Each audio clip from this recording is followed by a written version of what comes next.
tell you the news. We welcome Diamond and Silk. Mark Zuckerberg going to end up, and it's going to be a face without the book. Book without the face. Hey, Megan, how are you? Now they're chipping away at the normalization of pedophilia, and the left is embracing this type of behavior. We welcome Dinesh D'Souza. I know I ticked him off. In a certain sense, it's a giant up yours to Obama, and that's why the left is freaking out over it. Jack Kennedy and LBJ, Clinton, and the double standard from the left. Yeah, I love how the left does nothing but push the most bizarre practices down our throats and up our tailpipes. It takes a real man to tackle the hot issues that really matter. Michael Hart is the man of this house. Welcome to the Michael Hart Show. Good morning. It is the third day of the brand new year, 2019, and you're listening to the Michael Hart Show right here on the Heart of America Talk Radio Network.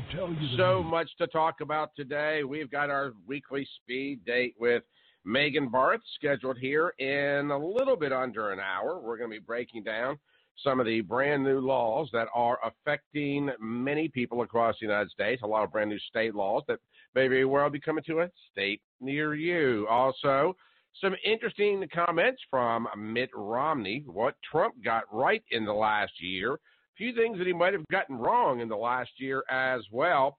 In addition to that, we're going to be hearing from Elizabeth Warren. Yeah, Pocahontas is having her own little Kavanaugh-inspired beer gate. We've got that audio. The New York Times apologizes for racial slurs in a crossword puzzle. We've got the bird brain challenge. That's right. To prove that people are really, truly just that much of it. Well, yeah, the world's full of dumbasses. Let's just call it what it is.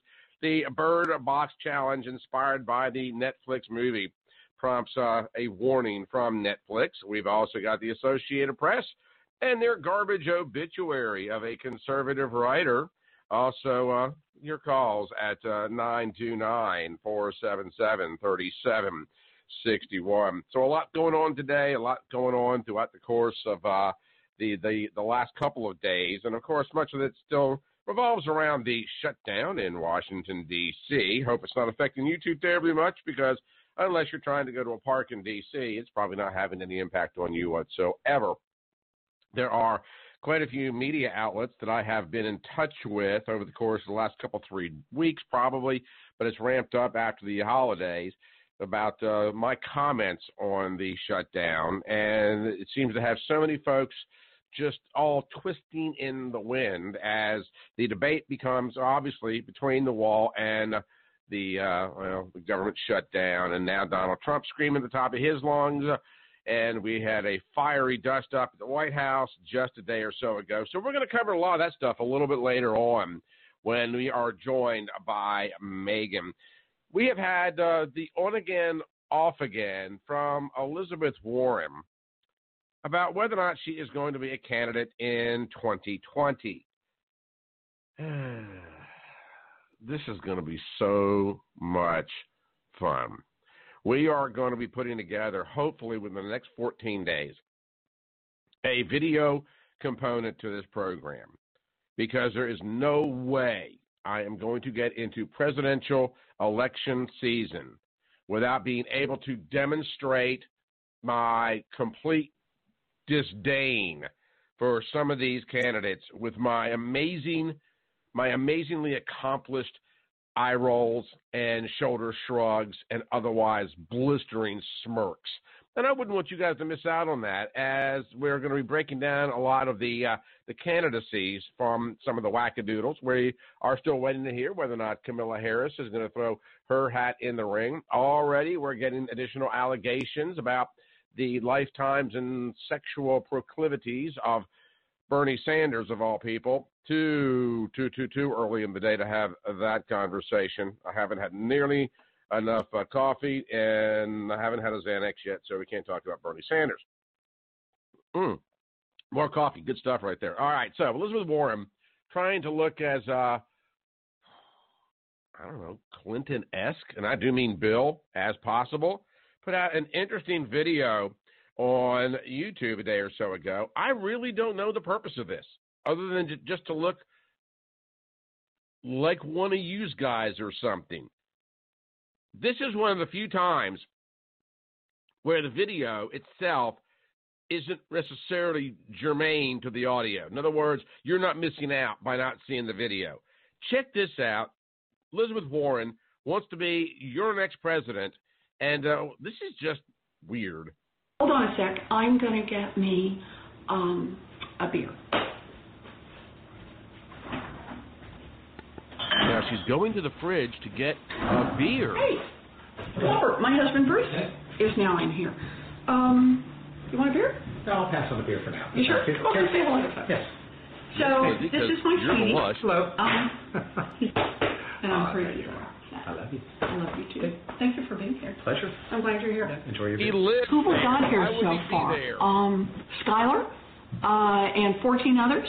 Hello, Denise. 14 people. 14. Hi. Fortnite. Good to see you. Who else have we got? Kenny, is that right? Kenny and the boys? Oh, glad to see you. Is that a Greeny Goddess? Wow. That's a name I'd like to have. So, or as my mother always referred to me, the surprise. Sure she did. It's one of the things that we had to decide was when to do this. I never thought I was going to run for politics, any kind of elected office. So who else have we got here? Darth? Good to see you, Darth. I'm glad you're here. That's what gets me in this fight. That's what makes me excited. So, here's what to makes her excited is Darth 2019 Vader? and changing the world. Happy New Year. Bye-bye. And that's it.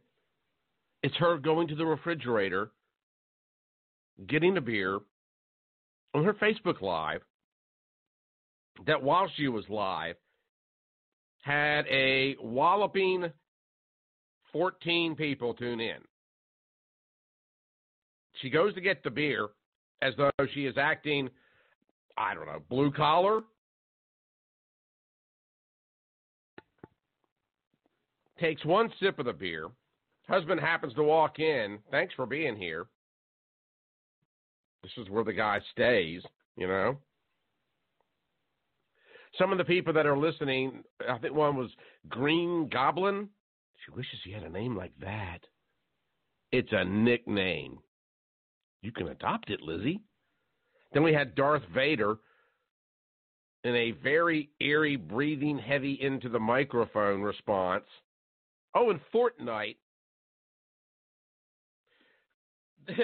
Number one, we got 14 people listening to Elizabeth Warren.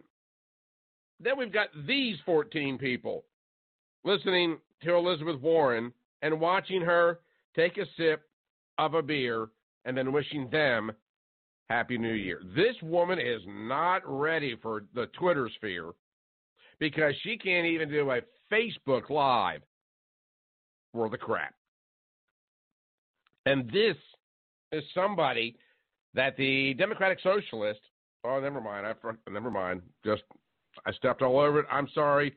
They're the same people that voted in Alexandria Ocasio, so why wouldn't we expect a beer commercial from Elizabeth Warren? But that's not the only wackiness that is out there permeating the American talk landscape. Saw it a couple days ago, and it's a very weird movie. It is a absolute blockbuster hit on Netflix. It is called Bird Box. And essentially, and I'm going to paraphrase it to the best of my ability, because it's a hard movie to describe, but apparently there is some kind of cataclysmic event that goes worldwide. Now, whether this is about demon possession or not, I never really quite figured it out. But essentially what it boils down to is that there are some kind of demons in the atmosphere, and they go from city to city, and if you gaze upon one of these demons, you are compelled to commit suicide. And it's pretty darn graphic.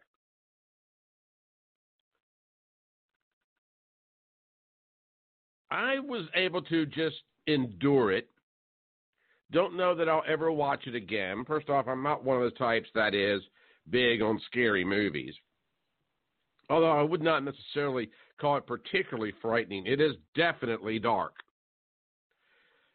So Sandra Bullock has these two children. She calls them boy and girl. She doesn't want to name them because they don't know how long they're going to be alive.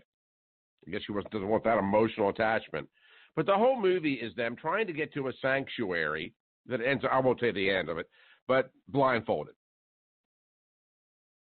So they don't peer upon the demons and commit suicide.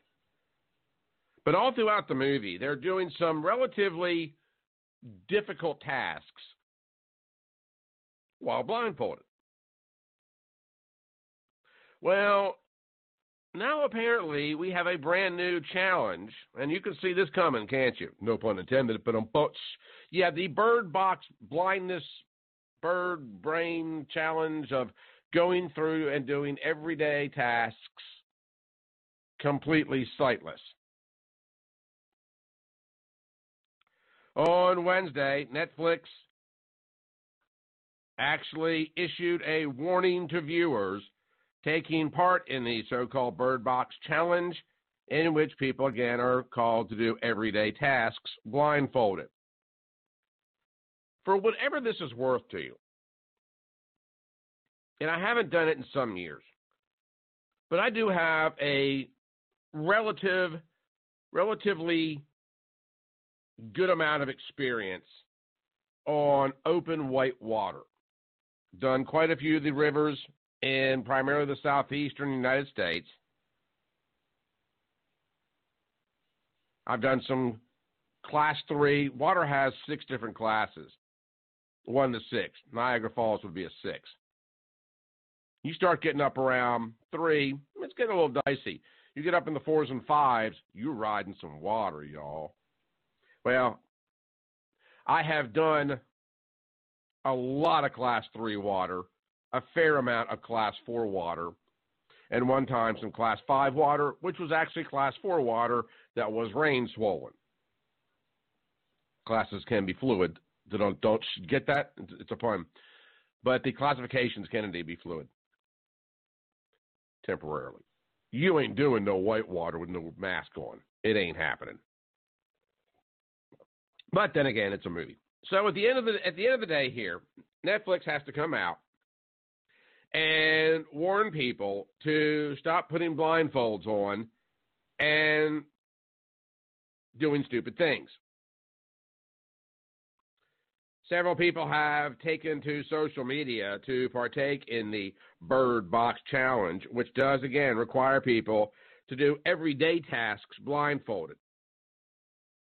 Using the hashtag Bird Box Challenge, social media users are posting photos and videos of themselves attempting to do these tasks, like using an escalator, operating a scooter indoors, and dancing without the sense of sight, obviously. So far, there have not been any reports of any serious injuries, although quite a few people have fallen on their backsides doing it at home.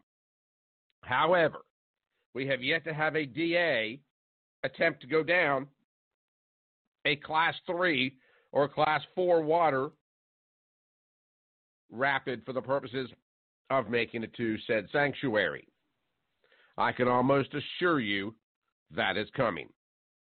But then again, in a day and age where a presumed presidential candidate can think that the world really wants to tune in or watch her imbibe on a beer on social media, why should the Bird Box Challenge, well, surprise any of us?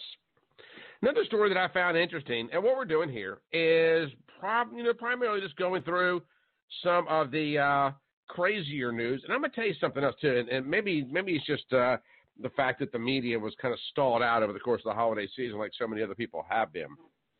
You know, people just, in the frame of mind, don't really want to really get in to the whole news cycle, so they saved it up.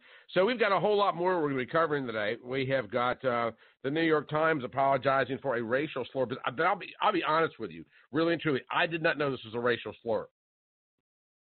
But it is kind of funny to me that it's been put out there in the response to the Times of the slur. So anyway, we're going to get into that here in just a bit as well. And take a break here in just a moment. Come back, get ready for our speed date with Megan Barth.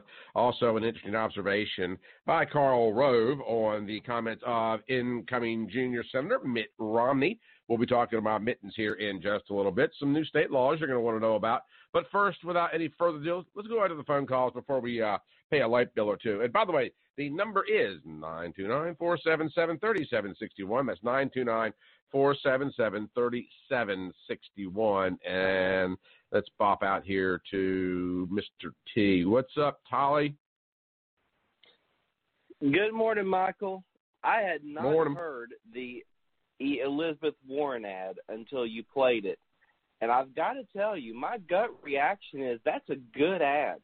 And that's interesting because it reminded me, do you remember, I believe it was CNN did the behind the scenes of the Ted Cruz presidential advertisement from his home, and they showed all the different outtakes and all the family, and it was awkward the way that CNN presented it, but it was one of those folksy ads that Republicans tend to go to, you know, and CNN showed how they went around the table and everyone prayed, and they chose turns. All right, Josie, do you want to pray now? And do you want to pray now? And do you want to pray now?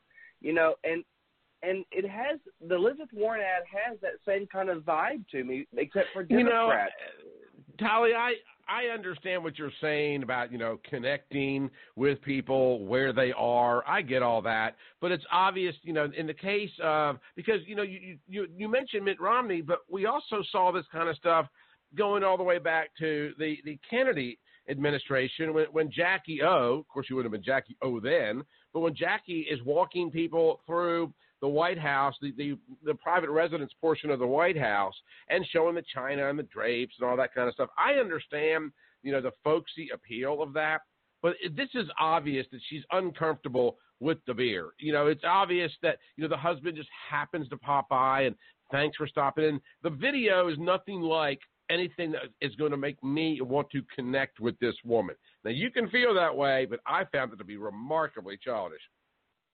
Well, that's what I'm saying. It's interesting because I haven't seen it. I heard it from you first. And so, to me, the audio plays well. And it's populism. It's Donald Trump populism, but for the Democrat audience. You know, what do Republicans want to hear in a populist message? They want to hear, we're going to build the wall, and Mexico just made it 10 feet higher.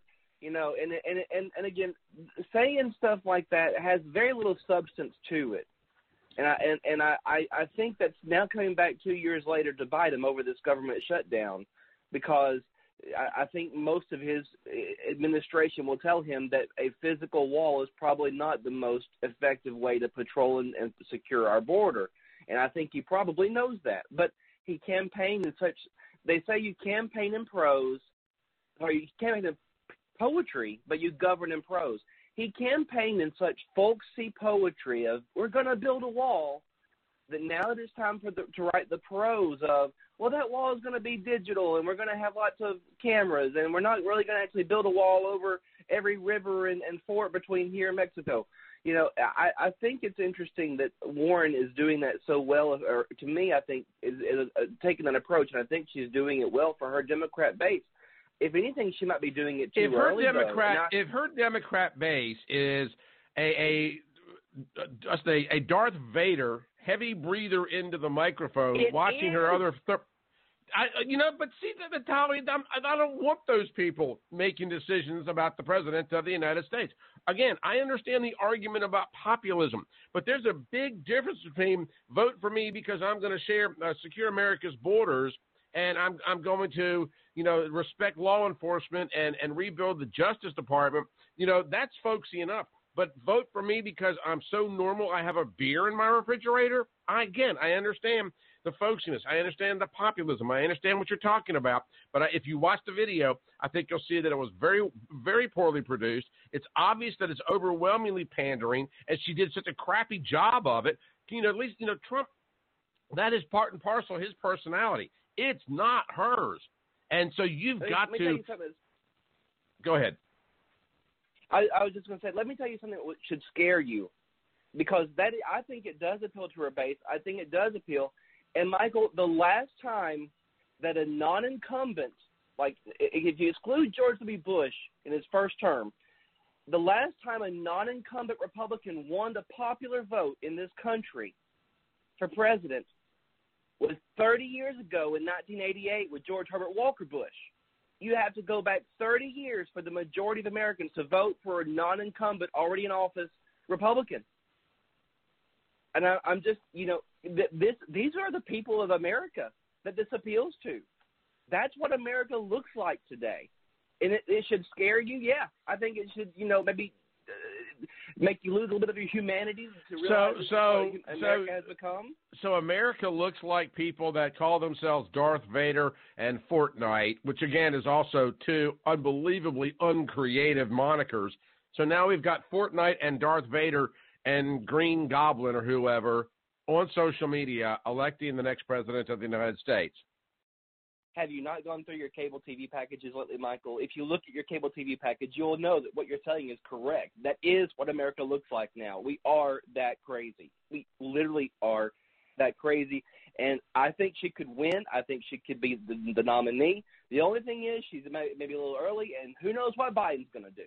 Just wait for Biden to come out with his folksy ad. He's going to be something else to say. That's all I got to say, Michael. But thanks, Tolly. Version of that. Don't even go there.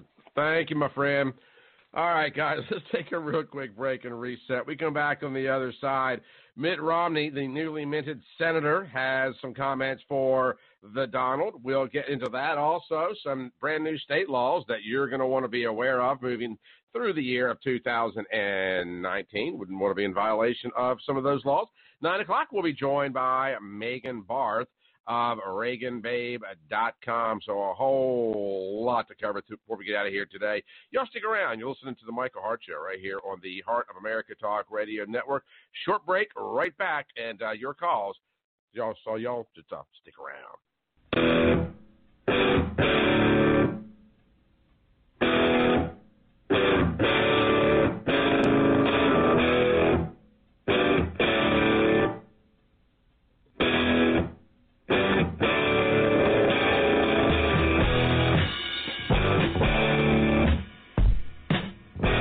The Land Report, the magazine for the American landowner, is a proud supporter of the Michael Hart Show. Currently, they're offering an exclusive subscription price for listeners of the Michael Hart Show. So click on the subscribe button on landreport.com and enter the code HARTSHOW at checkout and receive a 1-year discount on America's #1 land magazine. You'll get a full year of the Land Report, which normally goes for $59, for only $15. That's a 75% savings off the cover price. Again, that's promo code HARTSHOW at checkout of thelandreport.com, and make sure to check out the Land Report on Facebook if you love land.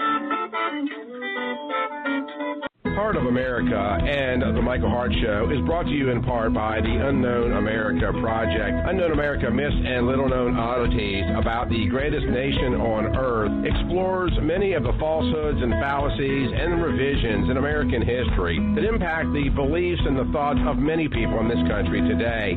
So if you'd like to learn some of the most enduring myths that have been perpetrated on the American public for the last 100-plus years in this country, go check out the book at heartofamerica.net. That's heartofamerica.net. And pick up a copy of Unknown America. It comes out to you absolutely no shipping, be autographed, and we'll even send you a copy of the United States Constitution as our way of saying thanks. So support the Unknown America Project by simply going to theunknownamerica.com, and thank you for your support. None shall pass. What? None shall pass. I command you, as King of the Britons, to stand aside. I move for The Michael Hart Show. You make me sad.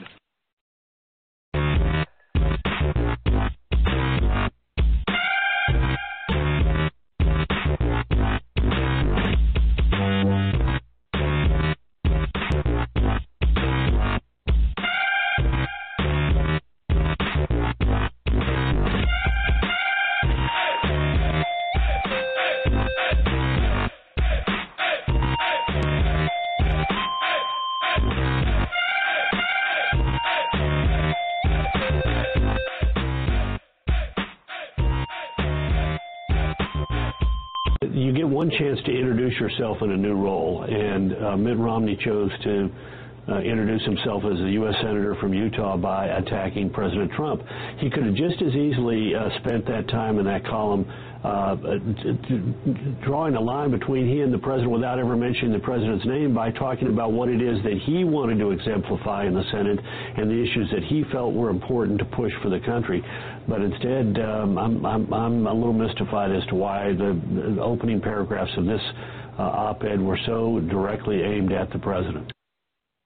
Recent comments from former White House advisor Karl Rove on Mitt Romney after his minting as the junior senator. It seems that he's a lot like Hillary. 6 years later, still upset that he's not president. So instead of going to Washington as a problem solver like he campaigned, the former governor of Massachusetts has chosen to start his tenure as Utah's junior United States Senator as part of the problem. In the midst of the government shutdown over securing the border, Romney chose to side with Chucky Schumer and Nancy Pelosi by attacking President Trump in an op-ed in the Washington Post instead of offering his opinion about how to solve our illegal immigration crisis as well as ways to end the shutdown.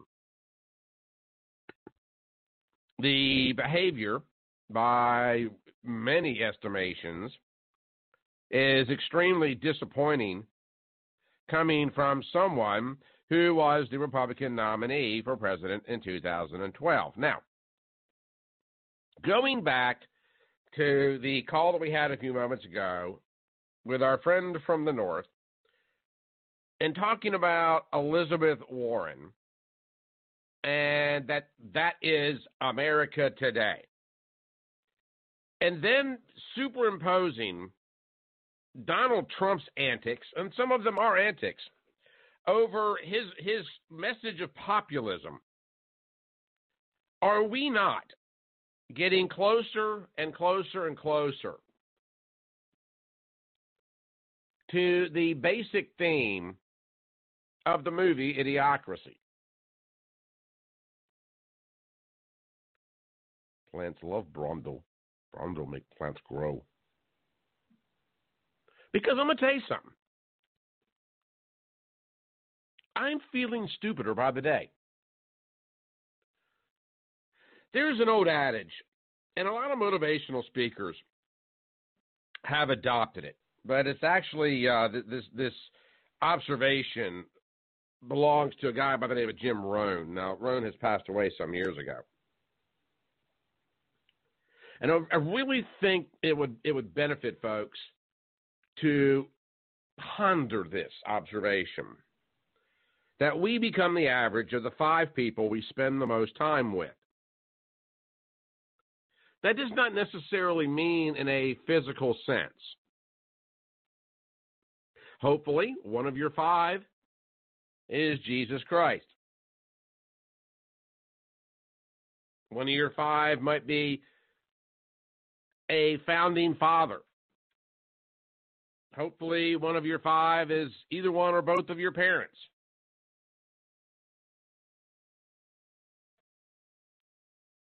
The point is that we become a byproduct of our relationship environment. But you don't necessarily have to be in a personal relationship. You can just, read the writings of Homer. Or perhaps you're a big fan of Shakespeare. Or Martin Buber, the guy that wrote I and Thou, deep, weird, crazy stuff. Maybe you're an advocate for Friedrich Nietzsche, and thus spoke Zarathustra. It can get pretty deep and in the weeds. The point is that in this hyper media world that we live in, Donald Trump can easily become one of your 5. And not that you'd purposely step out there into Trump land, but just because so much of what he has to say is so heavily imported into our lives. I think that Tolly was correct in his observation that a lot of the people on the left are appreciating the populism message, not necessarily of America First or America Great or MAGA, but just that homey, down-to-earth, look at me, I play Fortnite, and I just did the bird brain challenge in my own living room while I pretend that I was whitewater rafting in my jetted bathtub. Because we saw this with Alexandria Cortez. There was even an article that appeared in the New York Times about 2 weeks ago talking about how people should fear her, not because of her ideas, because her ideas are so asinine, none of them could ever pass. But the fact of the matter is that she's the every candidate on the left. She's the every woman. There are women out there, no kidding, when Alexandria Cortez makes comments along the lines that she needs a break before being inaugurated because she's missed her yoga classes, and it's been weeks since she's been able to, and I'm not kidding, make dirty rice. When she talks about missing yoga classes or yoga pants, there is an aspect of our communities, of our society, that can jihad with that, and they understand, and they see that commonality. So over here we got, Trump and his populism statements. Then you got Lizzie Warren popping a beer on a Facebook video that got almost no views to speak of. But then you got Alexandria Cortez, and now we've got Mitt Romney adopting almost the exact same policies, the same strategies. He has chosen again to side with Chuck Schumer and Pelosi by attacking Trump in this op-ed in the Post instead of ending the shutdown or coming up with solutions to end the shutdown. Now, Trump has come back and basically said that, we can all be friends. He went all Rodney King. But this is the childish nature of politics in this country today. Backtrack just for a moment with me.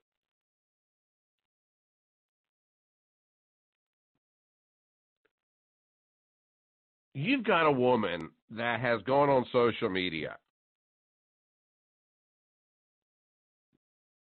and talked about drinking a beer. Many years ago, from a historical perspective, and this is one of the reasons that I'm so heavily reliant on history, it was not even remotely uncommon for presidential candidates to throw big barbecues on Election Day outside of polling places. And yes, these barbecues did in fact include alcohol. A lot of times, presidential candidates would throw lavish parties outside of polling places. And they would get voters drunk as a way to entice them to vote for them. One presidential candidate called the practice swilling the planters with bumbo.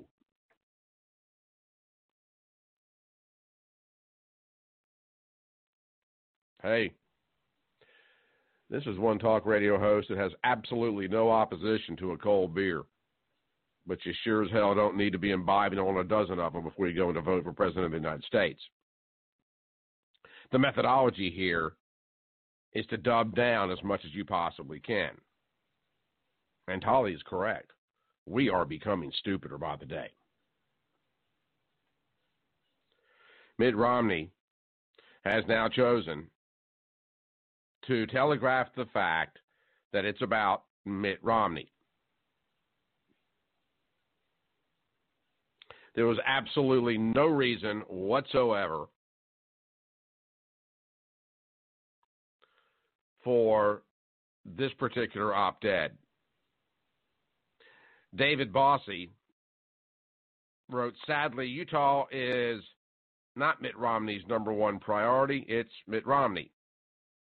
Instead of being a constructive United States senator like Mike Lee or Orrin Hatch, Romney wants to be the new Jeff Flake, the most obnoxious Republican anti-Trumper in the Senate. He goes on to write, it seems Romney is still getting bad advice from his army of consultants and pollsters.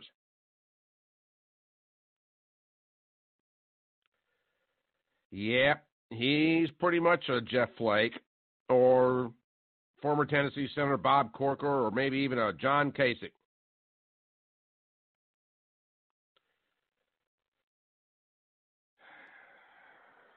According to Bossy, it appears that Romney would rather bathe in the Washington swamp that has made him so comfortable for so long instead of taking on the failed status quo alongside President Trump. He should reconsider, according to Bossy, because there is much work to be done on helping to enact President Trump's America First agenda. But this is the climate. This is the environment of Washington today. And you know what's interesting is for all the talk of draining the swamp creatures seem to be getting quite angry. They are going quite reluctantly. And throughout the course of American political discourse, there has been a lot of consternation, vitriol, hate, divisiveness, etc. It's not that unusual. It is definitely ramped up significantly, though, in the era of social media. The reason that I have begun referring, at least to the Wednesday edition of this program, as the Hart of America, Unknown America project. Because I am making it my life's work. I have finally decided how to dedicate my efforts towards educating people on the history of this country for the purposes of understanding how completely jackasinine this country has become. It's one of the reasons that I also appeal to those of you that are listening on Facebook or Twitter or Periscope or YouTube or wherever you might be listening to this program live, that you share it. Just hit the little share button. Let other people know about it. Because it's high time that we decide to put an intellectual stop to the BS which is going on in this country. Because it is happening, oftentimes as Christians, and if you aren't one, I ask you to reconsider. But oftentimes as Christians, we see the apocalypse, the rapture, the end times, the tribulation around every corner. Oh, we've got moral decay. We had that 1,000 years ago. Oh, we've got volcanoes and earthquakes and lions and tigers and snakes. Oh, my, that's a daily occurrence. Oh, it's worse than it's ever been. Well, no, not really. We've got, rampant violence in our, well, yeah, that's happened too. The point is that we tend to see, from a Christian perspective, these end-time prophecies being fulfilled. Now, are we getting closer to the end times? Well, mathematically speaking, we'd have to be. Every day, we could say we're getting a day closer. Well, duh. But what's interesting is that I'm a little bit more concerned, not so much with the tsunamis and earthquakes and tornadoes, oh my, but what seems to be the complete disintegration of society. And I don't mean the volatility of it. I'm talking about the ignorance of it. Is it my imagination that everybody seems to be just pissed off? I don't mean like fighting in the streets kind of stuff. I'm not talking about anarchy and chaos. I'm just talking about a general sense of Jimmy Carter-inspired malaise.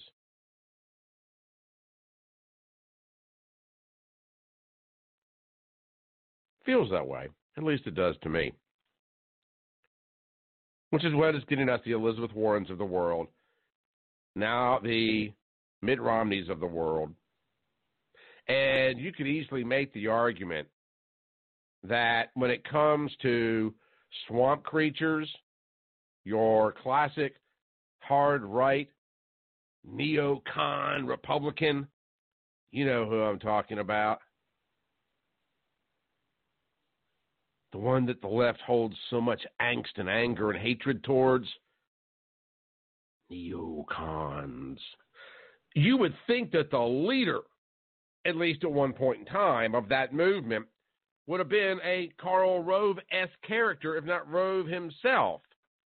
But then again, when it comes to Romney and the op-ed from a couple of days ago, again, he has this to say. You get one chance to introduce yourself in a new role, and Mitt Romney chose to introduce himself as a U.S. Senator from Utah by attacking President Trump. He could have just as easily spent that time in that column drawing a line between he and the president without ever mentioning the president's name by talking about what it is that he wanted to exemplify in the Senate and the issues that he felt were important to push for the country. But instead, I'm a little mystified as to why the opening paragraphs of this op-ed were so directly aimed at the president. And when Rove is mystified, we should all be mystified. But then again, that just speaks part and parcel for the climate, the political climate that we're in this nation today. And it's gotten so bad that even some of the most respected media outlets are also falling victim to it. The Associated Press was slammed last week for publishing a garbage obituary on or for Bree Payton, a conservative writer at The Federalist and a frequent guest on television news outlets, including Fox. Payton died at the age of 26, reportedly after contracting the H1N1 flu virus, and some have speculated possibly even meningitis. Her sudden death shook many people in the press.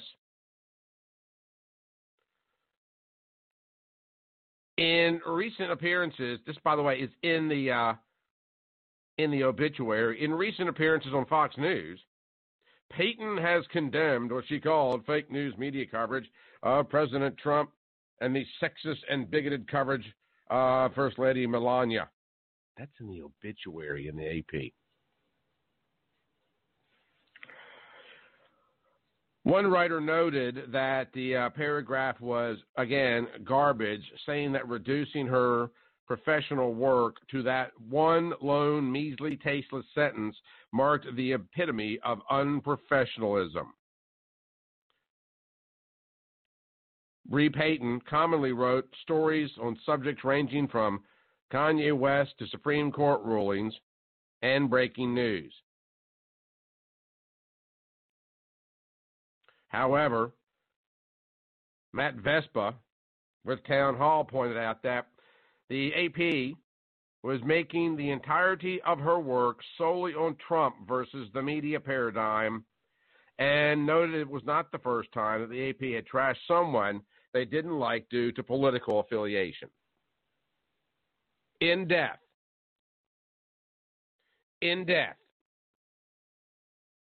the Associated Press is maligning the character of a 26-year-old young woman.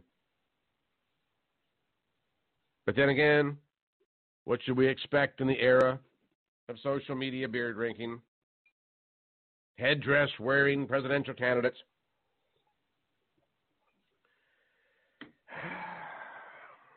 Balding, aging, senseless, democratic socialist. His own wife screws over the college that she works for. And a candidate that took a break because she was concerned about her yoga pants. Yes, ladies and gentlemen, that is America today.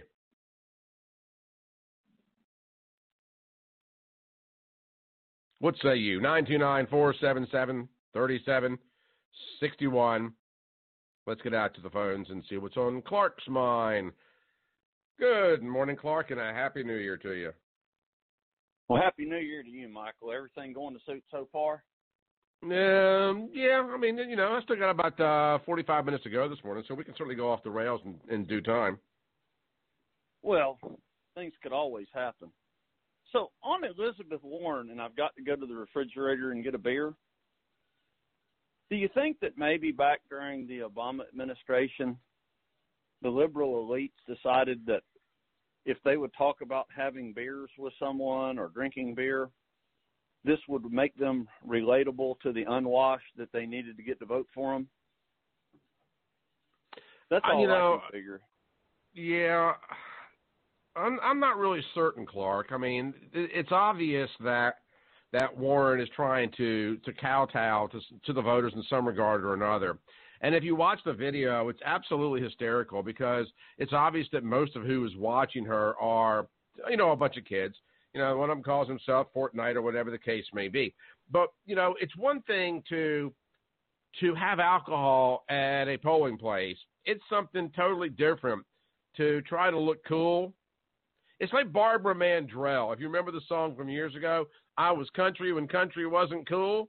There ain't nothing cool about Elizabeth Warren, and she can work it all she wants. She's wanting to put peanuts in her Coke. That's exactly right. Right. That's exactly right. So, I think you can sub Elizabeth up if you just address her by her initials from now on. Yeah. EW, just call her E. Yeah. Mm-hmm. Oh, so on the hijabs being worn on the floor of the House, we got, 180-year tradition rule that we don't wear headgear on the floor, right? Correct. And, to me, this is just a tacit statement that we have no regard or respect for your rules, your customs, or your traditions. We have no desire whatsoever to attempt to assimilate, and we're going to do what we want to do. And, it really illustrates that when you bring there here, here becomes there. And that's what we're headed towards here. No, you're exactly right. Oh. You can make the argument, Clark, and a lot of people have. You can make the argument that America has already morphed into a socialist society. And in a large degree, we truly have. But you can also, make the argument that the America that's embodied in the Constitution, it's no longer what the Founding Fathers envisioned it to be. We can argue that all day long. We can say we still have constitutional rule, and to a degree we certainly do, or constitutional law, and to a degree we certainly do. But we definitely are not the nation that we were founded as. And the further away we get, this is like one of the things that's covered in the book, The 5,000-Year Leap, the further we get away from the ratification of the Constitution as written, the further we get away from being America. And, it's so funny to me that people, they can't see that. And there are so many people, and by the way, I don't expect, let's say, the millennials or the young people or the Warrenites to see it. But I don't know there's enough people, I don't know there's enough Clarks in the world that see it, that want to put an end to it or stop or change course. Because each passing day, we are becoming more and more and more deluded in the philosophy and the pragmatism of what it means to be a citizen of the United States of America. And we're going to wake up one day, and it's going to have completely morphed into something that was never intended to be, and it's happening right before our very eyes. Well, it has, and we can keep the Constitution as is, but when we lose the mentality that every person has the right to go out and do the best they can with what they have to work with, and how they do is how they do, when that's gone, that's when we're really messed up. And that's where we're getting right now. I mean, we have immigrants that come here now, and they don't believe in going out and doing the best that they can do. By the fact that they have gotten here, they are owed something once they get here. And, you know, we didn't have that in past waves of immigration. You know, immigrants that came here in the past expected an opportunity. And, immigrants that came here in the past, if you want to look at Ellis Island, for example, they not only expected to assimilate, they desired to assimilate. Right. They wanted to come to America. They didn't want to bring where they were coming from to another place. No, you're exactly right. They wanted what we had here. And we're not getting that now. You know, like I said before, when you bring enough there here, here becomes there. And I don't know. If that's what they wanted, they should have stayed there. Well, you're exactly right. You're exactly right. But, you know, every single day, that degree on that boiling pot for the frog goes up one more inch. And people just do not seem to understand how far gone we are and how difficult it's going to be. And then when you have people, you know, it's one thing for Elizabeth Warren to come out and do her goofy beer thing. You know, hats off to her for trying. But when Romney comes out and you know, a former presidential candidate, and all we've heard about, and Romney says this in the op-ed, for example, that Donald Trump has not ascended in terms of his behavior to the lofty position of being president of the United States. And he's written this pandery, whiny, nonsensical, obviously jealous piece for the Washington Post that, in my opinion, was completely unprofessional and non-presidential about Donald Trump being non-presidential. Now, how do you square that intellectually? Michael, have you watched Game of Thrones? Actually, I have not. Okay. There's a character in there. He's a mercenary. They call him a sellsword. And he acts as a champion for someone in this. And he goes up against the other champion. And Braun fights to win. And the other fellow ends up going down the whole several thousand-foot drop. And the person that he was championing, looked at Braun and said, "You did not fight with honor." And Braun looked down the hole and said, "No, but he did." That, to me, kind of sums up where Romney is right now. Romney wants to throw off on the behavior of Donald Trump. Donald Trump won an election. Mitt Romney was not able to do that. So, I don't know. Maybe he ought to just go sit in his seat and be quiet about other people's tactics when he can't win a national election. I agree. I completely agree. Hart, good call. I appreciate it so very much. Take care, Michael. You too. Yeah, it's just a condition of where we are in this country today. And the politics of the day are becoming more and more and more asinine each and every day. Now you can't even have an obituary for this young conservative writer. You got Mitt Romney out there trashing the president of the United States as being somebody that's childish and peevish and very unprofessional when he does something that is so remarkably unprofessional at the exact same time. And I don't necessarily blame the candidates themselves, those that have just been newly minted themselves. Who I blame for this is us, is we, is the people that are accepting it and that are allowing it to continue. And there are so many different ways that you can reach out, you can lash out, you can share this program, for example. You can do your own research. You can write editorials for your local paper. Run for office. Support your favorite conservative programs or any programs financially speaking. I'm not sucking up to you. I'm just saying that there are things that we have to do collectively speaking. You know, you can't advance the church. You can't advance the word of God if you leave with your wallet and the lessons learned in the sanctuary. You just can't do it. We have a responsibility to this country because each and every day it's getting further and further and further afield from what it was originally intended for. For example, there's even several new state laws that are set to take effect, and some already have, including some unprecedented minimum wage hikes and new abortion statutes, legislation to curb gun rights, reduce some criminal sentences, which in some cases is appropriate, force publicly held corporations to elevate women to senior positions. Yeah, we've gotten to a point now where you're going to have, and I'm all about equal opportunity, but that would be something which would be the purview of the corporation, not a federal mandate. Several of the new laws that are going into effect, one new Illinois law will extend the current 72-hour waiting period for purchasing handguns to all firearms. Another will allow relatives or law enforcement officers to ask courts to remove guns from people believed to be a danger to themselves and others. I'm not suggesting that all of these laws are necessarily bad, but a lot of them are very, very, very intrusive, and they do not align, constitutionally speaking, with the laws already established on the books. You've got brand new laws related to immigration policy, abortion. On abortion, states continue to move in different directions.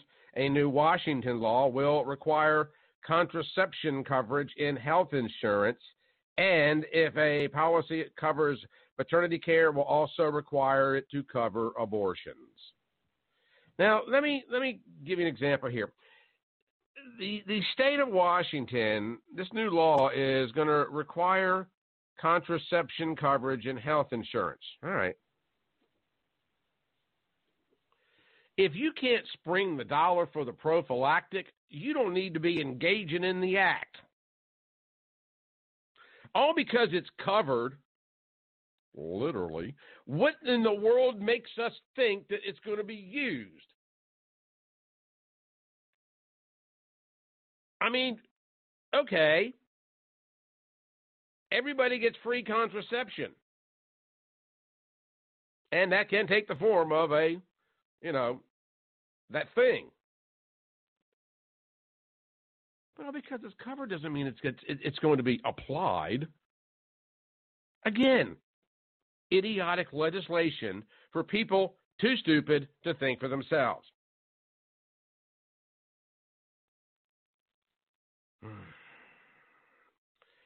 We've got judge striking down Mississippi's 15-week abortion ban.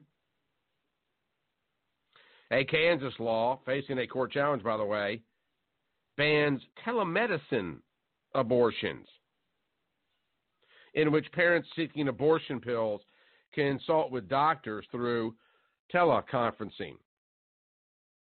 Cyber abortions. Yeah, you get online, you open up your FaceTime. I need an abortion. Can you call my pharmacy and give me a pill? I had some sex last night, need an abortion. Have your credit card ready? The more ignorant we become as a society, I want you to listen to this, and then we're going to take a break. We're going to get ready for Megan. The more ignorant we become as a society, predicated on the narratives that are being sold generationally, to younger people primarily, the more ignorant we become as a society, the less we value life.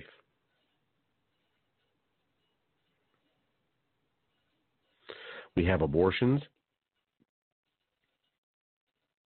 We have lower sentencing for violent criminals. We have gender confusion. When I say at least we value life, I'm talking all aspects of it. How else can you explain the gender neutralization of what goes on in this world today? Now you've got teleconferencing for abortions. In what world does that make any moral sense? There is a list, a growing list, and I'm not going to have time to get into all of it today, of nations across this country states across this country, rather, that are doing everything in their power to lessen the quality of life. Hawaii has become the 6th state to legalize medically assisted suicide. This law will allow doctors to fulfill requests from terminally ill patients for fatal prescription medication. But there's good news. At least 2 healthcare providers must confirm a patient's prognosis, and ability to make decisions about the prescription. Legalize euthanasia by phone. Okay? Doesn't matter. We have become more ignorant, and by virtue of this, we have come to value life with a decreasing measure every single day. But that's okay. Elizabeth Warren's drinking a beer. She's on the job. Y'all don't sweat it. We'll be right back.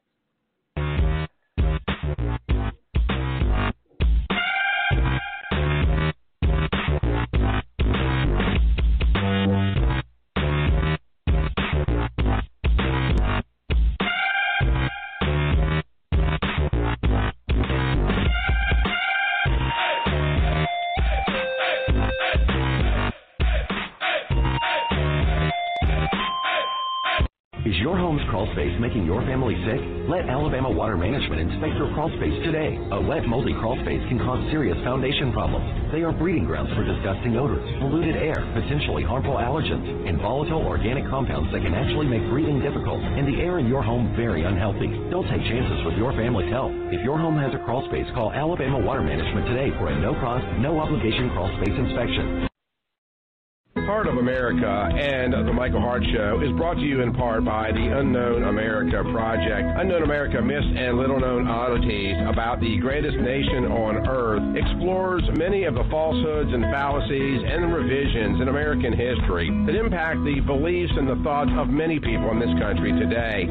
So if you'd like to learn some of the most enduring myths that have been perpetrated on the American public for the last 100-plus years in this country, go check out the book at heartofamerica.net. That's heartofamerica.net. And pick up a copy of Unknown America. It comes out to you absolutely no shipping, be autographed, and we'll even send you a copy of the United States Constitution as our way of saying thanks. So support the Unknown America Project by simply going to theunknownamerica.com, and thank you for your support. It's not right versus left. It's us versus them. It's the Michael Hart Show.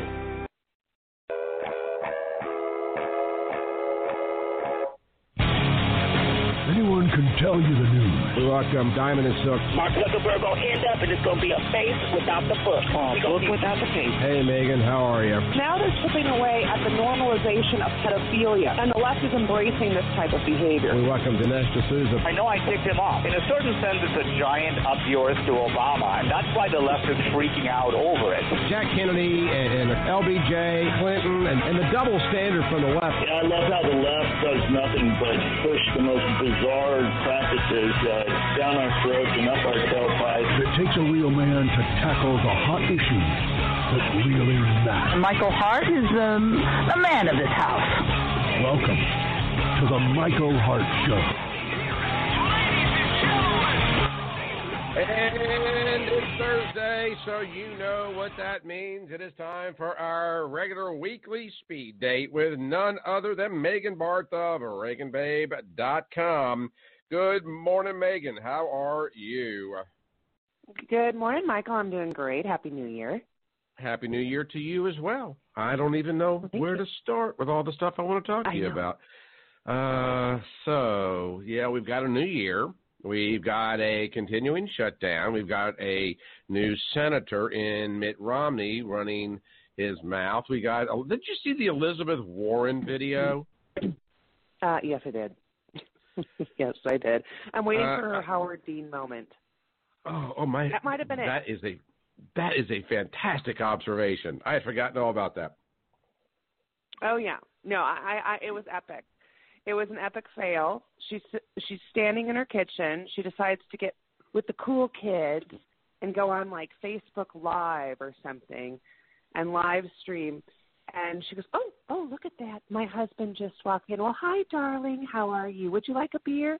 No, hon, I'm okay. I don't need a beer. Okay, well, I'll have a beer then. And then she proceeds to take a big old swig out of her beer. It was so bad. Well, you know, it's funny how bad it was, Justice. She looks at him and she says something to the effect of, "Hey, thanks for coming by." And I'm thinking, he's in his own kitchen. Right. Yes. Thanks for coming by. Yeah. It's going to be. Trump is going to have her for breakfast. I hope she gets the nom. This is going to be the year of the woman. I have a feeling that when you look at all the nominations, the Democrats have been touting the fact on Twitter, et cetera, that the most women are representative in Congress ever, and they're taking credit for that. And so I do think it's going to be a year of the woman, and I do think it's going to be a nom that is a woman in 2020. Because we have to remember that Donald Trump does not do well, for whatever reason, with those suburban women, those suburban housewives who either are on Adderall with their kids or they're marching with pink hats on D.C. if they can find a march left that isn't anti-Semitic. I don't really understand suburban housewives and why they're voting Democrat, because I have to ask, how does illegal immigration benefit their children by giving their children the polio virus?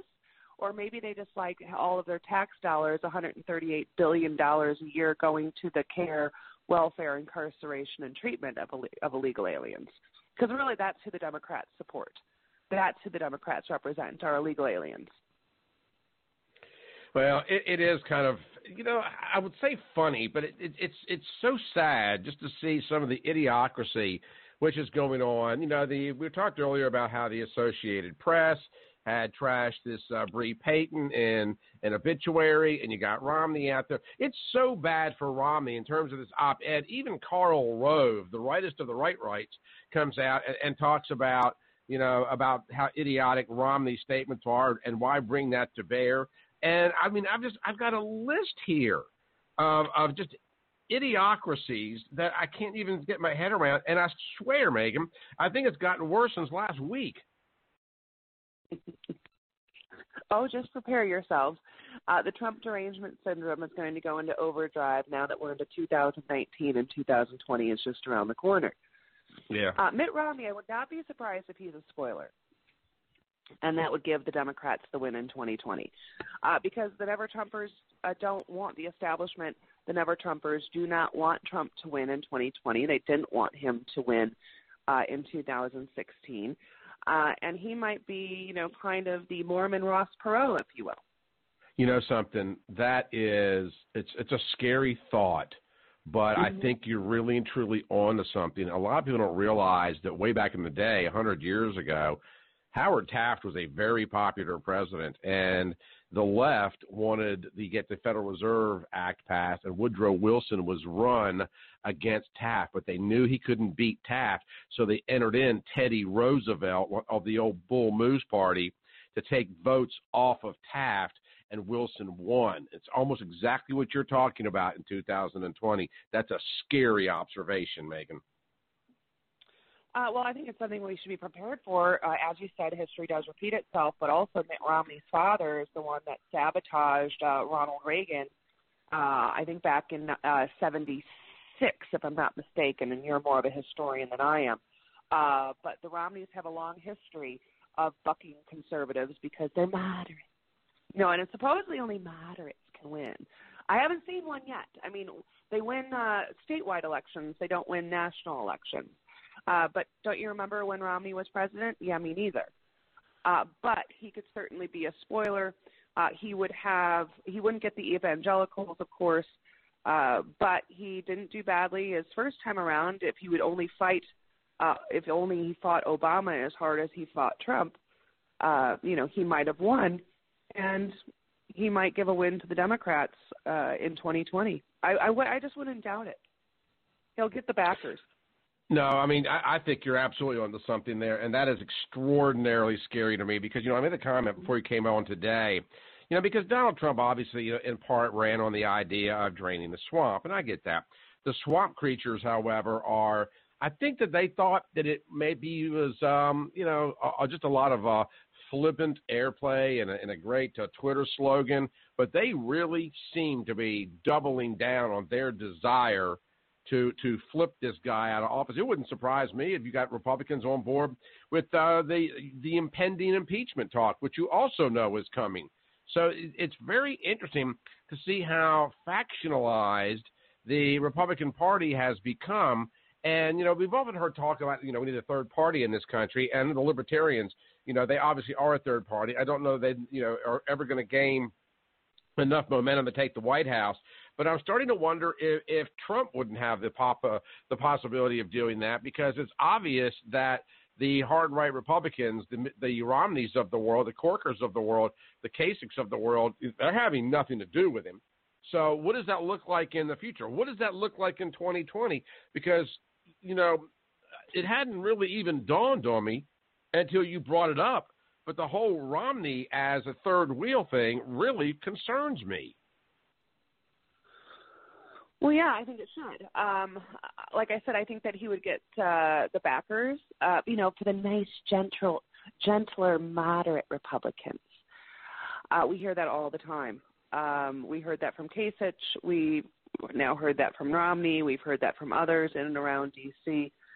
And I think that he would have enough support financially, as well as in the Beltway and outside of the Beltway, to at least make it a possibility, understanding that there's no chance he will get the nom, because the GOP will support the president, unless, of course, the president gets mired in all of these scandals and these investigations go into overdrive, and all of a sudden you have, impeachment proceedings coming out of the House, whereby the president might be too damaged in order to get out of his own way. We can't forget who's taking over many of the committee heads on the Democrat Party. I mean, we're talking about, the commie lineup.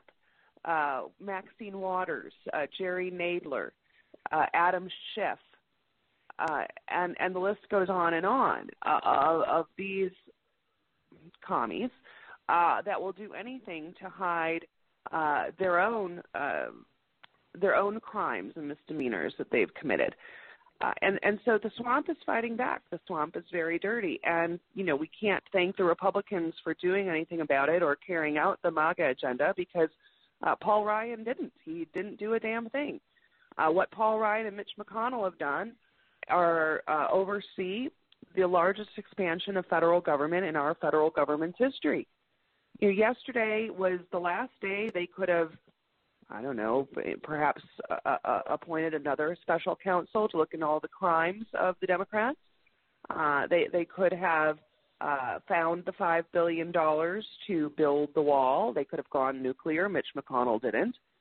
So there really isn't any fight. Donald Trump is really the solo man fighting the good fight with a bunch of snakes and swamp creatures surrounding him and fighting him back.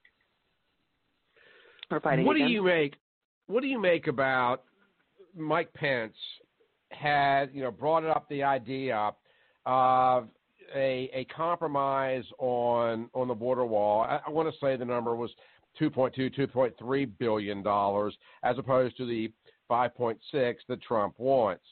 Is Trump losing some momentum in his own administration on this issue? Because I don't know about in your circles, but I'm starting to sense, and by the way, this is not shutdown related, but I'm starting to sense some weariness from some people in my circle about whether or not we need to continue to double and triple down on the demand for the wall, because it doesn't seem like we're getting anywhere. And, and I'm hearing some prattlings along the lines of, well, wouldn't $2.5 billion be enough to get us started and come back for another day?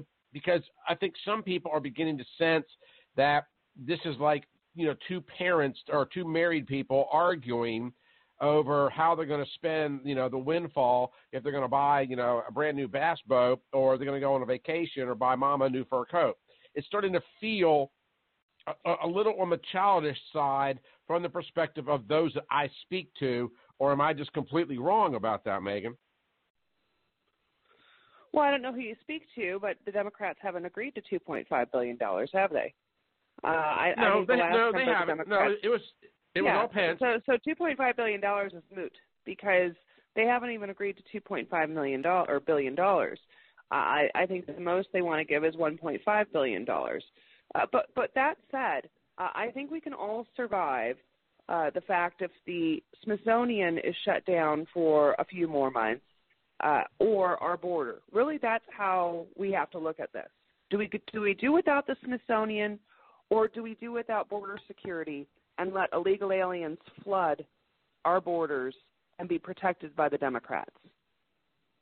So when I kind of do my thing over on my personal fan page, Reagan Babe, on Facebook, as well as Red Wave America, when we post about the border, it goes viral.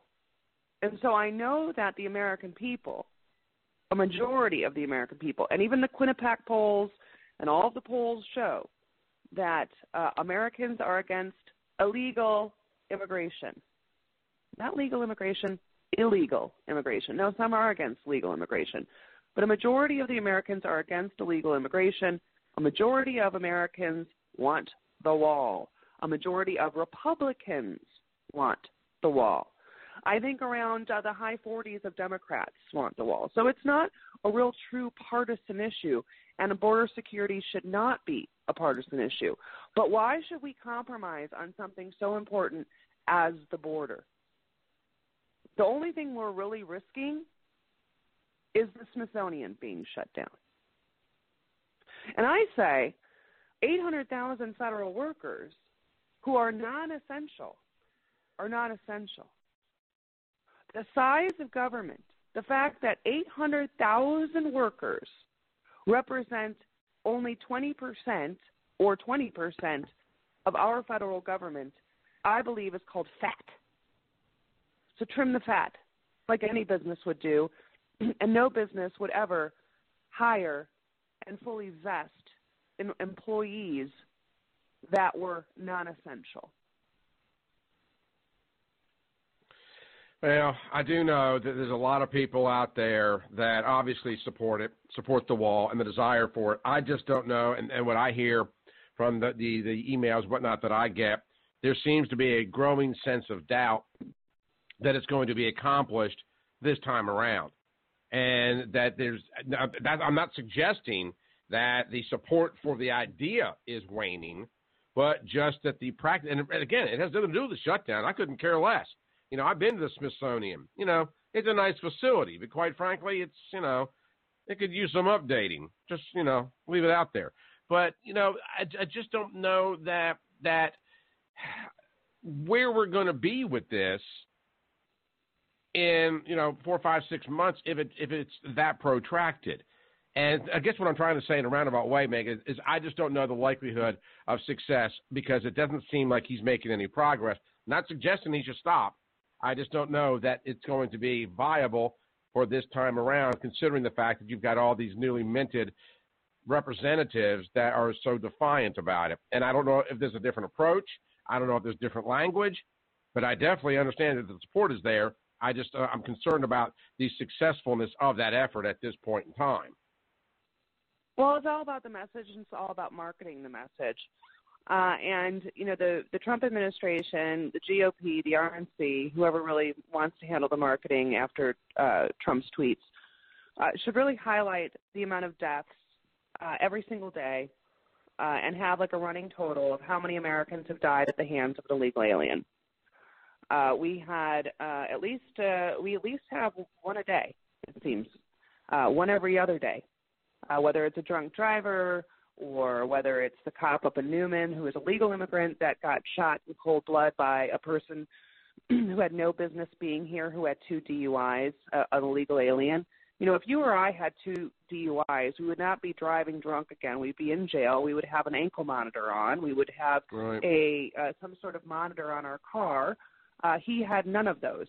And so it really depends on how the messaging responds and how it leads to this shutdown. I know that you have seen the United States debt clock. Maybe we need to have an illegal immigration death clock. And the White House can perhaps put something up that shows every single day the crimes that were committed by somebody here illegally from the previous 24 hours. It's a great idea.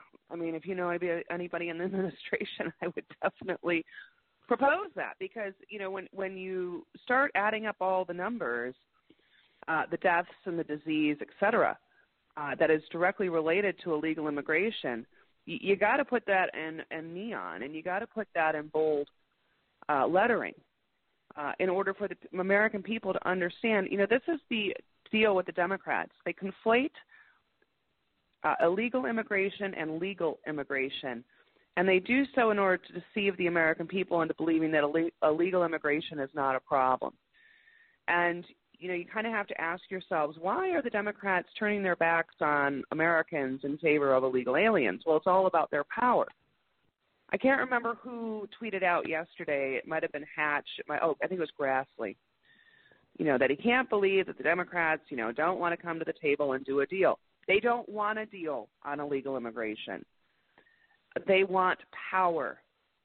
So they aren't going to give any money to fix the wall or build the wall or put up a fence or build an alligator moat, whatever it is. They are not going to do it because illegal immigration gives them power. And we have to watch how it gives them power. It'll be coming up as a case in the Supreme Court by June of this year, whereby the Supreme Court has to decide by June whether or not the citizenship question can be placed on the 2020 census. Now, if the citizenship question is placed on the 2020 census, there is a very good chance and a very big likelihood that the Democrats will be stripped of power. And how is that? Well, they are going to lose seats that they hold in the Electoral College, because illegal immigration, or illegal immigrants rather, flock to states that are democratically controlled. Geez, I wonder why. And thereby they're counted in the census, and illegal aliens who have no right to be here have been counted in the census since the 1950s, and thereby they have been represented in Congress. It is and absolutely. The Democrats don't want to lose that representation. No, you're right. I mean, I saw the Instagram post that you put up with Schumer and Pelosi about no voter ID laws, no border wall. Figured it out yet? Yeah, I think we have, and some time ago, years ago even. So why do you think? Is it a matter?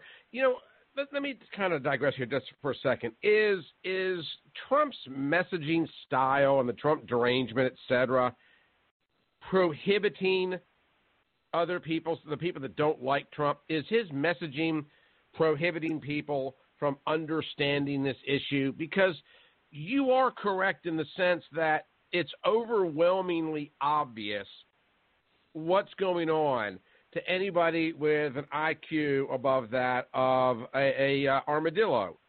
So if that's the case, I know what you're going to say.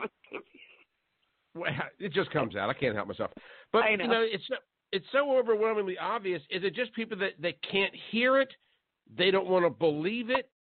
Or help me understand, because see, Megan, I can't grasp stupid people. I mean, it's not that I don't like them or love them. I can't get my IQ that low to understand the way they think. Can you help me? No, I can't. I try not to wade in that pool. But when we look at how illegal immigration has festered and metastasized across the United States under all presidents, really, I mean, we've been waiting for a wall since 1986. Tip O'Neill promised Ronald Reagan a wall if he were to grant illegal aliens amnesty, 4 million of them. We're still waiting for a wall. And like I said, you know, Republicans since 1986 have had control of both houses, or at least one house, the presidency, and Republicans of yore did nothing about it. All right. Because there was no political will to do anything about it. And this is the rub. Voter ID laws, no political will. Illegal alien invasions, no political will. The only person in D.C. that seems to have the political will to do anything about it is Donald Trump and maybe a handful of members in the Freedom Caucus. Right. No, you're right. So you're absolutely right. Both sides are benefiting from illegal immigration in one way or the other. The only people that are not benefiting from illegal immigration are the American citizens, all 330 million of us. And, of course, you have to probably count in 45 million, so maybe like 290 million Americans, or at least the ones that have a right to be here, are not benefiting from illegal immigration.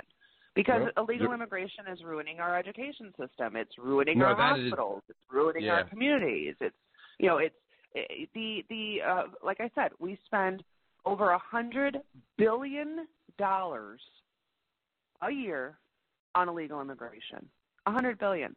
And I'm sure that and I don't know all of the numbers that go in to get that total, but we have spoken ad nauseum over the last couple of years on many of the dangerous consequences of illegal immigration.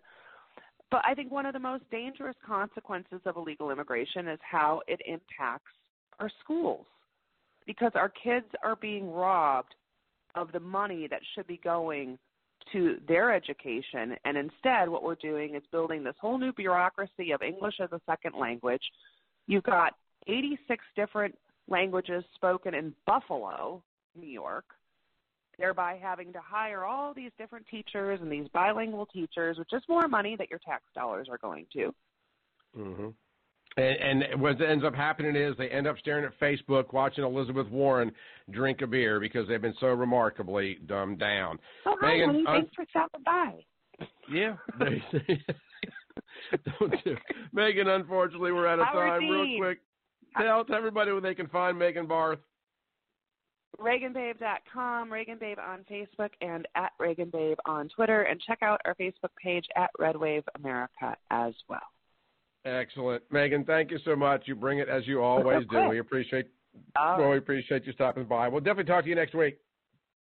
Sounds good. Thank you. All righty. Bye-bye. Y'all check her out, ReaganBabe.com. That's ReaganBabe.com. That's it for us. I want to remind you that tomorrow is our situational security broadcast here on Heart of America. It's a great, great, great way to stay safe. Kevin Reeves from On Point Tactical is going to be joining us yet again to talk about being situationally aware in every environment that you're in. Be kind of like one in the zone and understanding exactly what's going on every place you are to keep your family, your friends, and everybody safe in this country in spite of illegal immigration. So that's it for us.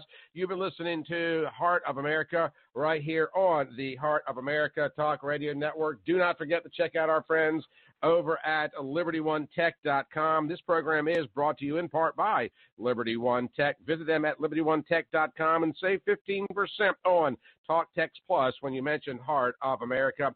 And also, don't forget to run over and pick up a copy of The Unknown America. I'm going to leave it discounted for a couple more days up there.